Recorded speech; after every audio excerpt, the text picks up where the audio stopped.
Hey there, beautiful people. It's Dina bringing another daily dose. Have you ever looked back over your life at the different relationships that have come and gone, from childhood all the way up into adulthood? Some relationships have built us, some relationships have broken us. Some relationships have enriched our lives and others have caused deep trauma. And so when I was sitting there thinking about this morning about the different people that have come in and out of my life, and some of the times I felt like I was rejected. So I really want to talk about that particular thing this morning. There are times in our life where we can feel rejected, whether that is a, friendship relationship with somebody. Maybe it's a spouse that, you feel rejected by. Maybe it's a parent, whatever that might be. And you can feel like, you're unseen, or you could feel like nobody values you or nobody understands you or nobody can, I'm here, but nobody sees that I'm here. Think of it in that aspect. It wasn't until years after some of the seasons that I was going through where I felt that way that God really revealed to me that I wasn't rejected. What I thought was rejection was actually protection. That God was actually protecting me and hiding me from certain people. So God will hide your value and your worth from certain people as a protection for you. Sometimes we're in relationships that we should not be in. That was not what God's design was for our life. And there's a deep rejection that comes from that. And we think that it was something that we did wrong. Especially women, we go into this, we're not good enough, we're not pretty enough, we're not thin enough, we're not enough. So it's something I did to cause this relationship to end. And it might have been that God was just hiding your value and your worth to that person. So they did reject you, but it was really God's protection, protecting your value and your worth for something greater, for either another person or a different season of life. So in general, I was looking at this like, okay, does this apply to other areas of my life? And there were times that I'm going to go back to when I was a teenager, young adult. There were times that I would be, really dressed up and taking the time to care for the way I looked. And I could be in a room of people and somebody else would get the attention, so the attention of a man or whatever that might be. And I would think, I don't understand why, nobody is coming up and talking to me. When I've been out with my girlfriends, at a club or something like that, and nobody would come up and talk to me. And so then I looked at that like there was something wrong with me. I must have been ugly. I must have been this or that. And even looking back, I don't really think that I was that. I just felt that way because I didn't get the attention that I wanted. But looking back now, God was protecting me from something that probably could have gone very badly. So sometimes when we feel rejected, again, God might be hiding you from somebody. So I believe that season of life, God was hiding me from people that could have potentially harmed me, or it was just not the path I was supposed to go down. So if I take that now into the current life that I have now, there's still things where I feel like I'm misunderstood.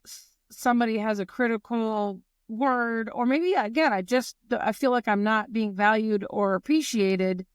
A lot of that is God hiding you from that person. That person doesn't actually see your value and worth because they're not meant to see that right now. Maybe God's doing something in them. And the same thing for me. There's been times that maybe God has hidden certain people from me and I didn't see their value and worth because God was doing something in me first. I didn't realize that God can also hide our worth and value from ourselves. I started to do some scripture, looking up some scripture to see, does God actually hide you? Like, I didn't realize that. It's only in, taking this action step to go out there and put myself on social media and do these videos that I actually started to see what I didn't see before. So I would look in the mirror and, say all these negative things about myself. Or, honestly, I would say, I don't think I have anything that anybody really is going to care to listen to. Why would anybody listen to me? Why would anybody care about my life or my story? Some of that was lies from the enemy trying to distract me or trying to discourage me from who God created me to be. But also it was more of a hiding who I was because maybe it wasn't the right timing for me to do that. But I knew exactly when the timing was because I just could not get it out of my spirit. There was just such a unctioning from the spirit that now's the time, like literally turn your phone on and record, which was the first daily dose that I did. I was just recording audio, just my prayer time that I do. I usually record that. And then all of a sudden, I just very, very, very strongly heard God say, stop recording and turn the camera on. And that was the time that, okay, I'm ready to do this. And it wasn't until I started looking back on these videos that I started to really see things that I couldn't see before. So God was revealing my true character, or even just the value that I had. So I want to encourage you that if you're in a season where you just feel like no matter what you do, it's not good enough, whether, I don't know, maybe you're in that season as a mom or as a wife and you just feel like you're not good enough, it's possible that God's hiding your value and your worth from that person because he's doing something in you. He's doing something in the other person. And there will come a time where he will, take those, I want to say, those scales off their eyes, and they'll be able to see what they have. So don't always look at it as rejection. Sometimes God uses it for a season of development, whether it's you or that other person, especially if it's a spousal situation where you're not just walking away from that relationship. God might be doing something in your spouse, and he might be doing something in you, or both. And there will come a point where he will take that viewpoint that you had and he'll show you the real value of that person. He'll also reveal to you when it's time. Because I think that if it's not the right time and you don't have the character that is necessary to sustain whatever it is that he's called you to do, whether it's the blessing of that or just the responsibility of that, and I've mentioned this before, it will crush you. The blessing will crush you if you're not the right person. So he may hide your value and your worth until you're able to be able to withstand the blessing. I want to say the pressure of that blessing, because sometimes that can carry a heavy weight. He also wants to make sure that you're not just going to walk away. When things start going well for you and people do start to notice you and people do start to see your value and worth, are you going to walk away from who God is in your life? Are you still going to remain humble? Are you going to still partner him and walk side by side? Are you going to start to feel like, you're the one that's doing everything and it's not God doing that in you? So anyway, I want to leave you with a few scriptures, and I was looking up this morning and I found them. I just did a search to see when in scripture does it show that God hides you. And there actually was quite a few, but I'm going to read 4 of them here. So in Psalm 27:5, this is in the New Living Translation, it says, for he will conceal me there when trouble comes. He will hide me in his sanctuary. He will place me out of reach on a high rock.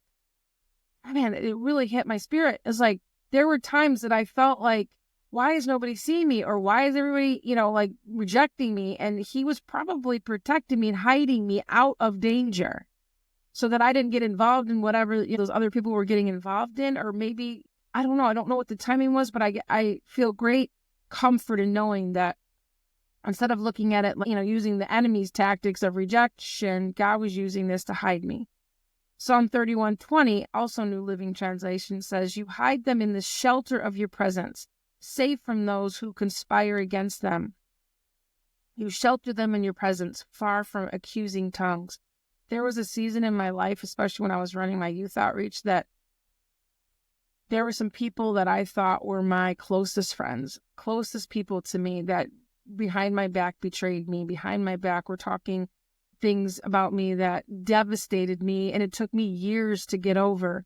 I also realized that there were things that I did to them that God had to show and reveal in me, and I had to go to them and ask for forgiveness. I just remember that season of just people conspiring against you. And again, feeling rejected, but God was actually hiding me from those accusing tongues. And then also I realized that, that season of life was over, and that these are not necessarily people that God wanted me to go on my journey with.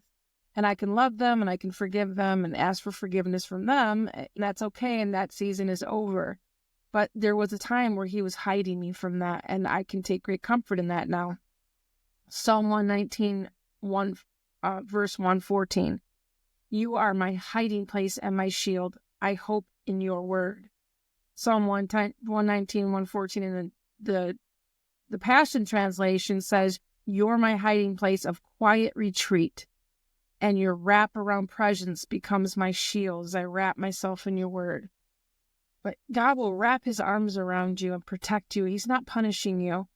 These people that might come into your life that might, say something negative or reject you, God is wrapping you up in his arms. He's protecting you from that. He sees everything. He knows everything. He sees everything. He sees every word, every accusation from us and what other people are doing. We never have to worry about whether God is going to see that or hear that. And I believe fully that what scripture says is that he will use all things for our good, every single thing. So even that season where I was very betrayed and people were gossiping and talking about me behind my back, God used that to transform my character, to show me where I was wrong in those situations, even though I was the one that was being talked about and gossiped about. But he actually used that to soften my heart and to show me the areas of my life where I was not being honorable and I was not being kind, which, was probably why they were talking about me behind my back. So anyway, I'm thankful for that trial because it helped me to be a better person. It helped me to understand how to care for our friendships and the people around us and not take them for granted.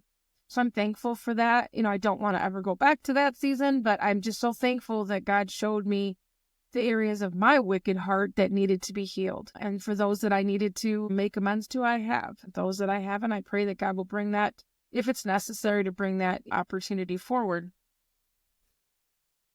But the biggest part of it was that I can now see that God was right there using it for all of my good. And he's the one that gets the glory. He's the one that's going to use it for our good, that according to the purpose that he's called us to, but he's the one that gets the glory.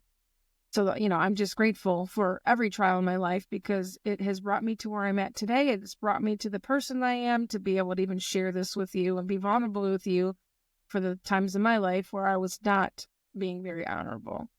So I just want to leave that with you guys today. And I just want you to know that if you're going through that, you feel rejected, it's very possible that God is hiding you.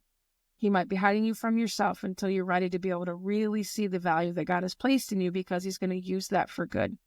I pray that he uses it to change the world, even if it's just in your family. So anyway, remember, the creator of the universe loves you, madly, deeply is obsessed with you, and I love you, and I just can't wait for us to be back together again. So have an awesome day.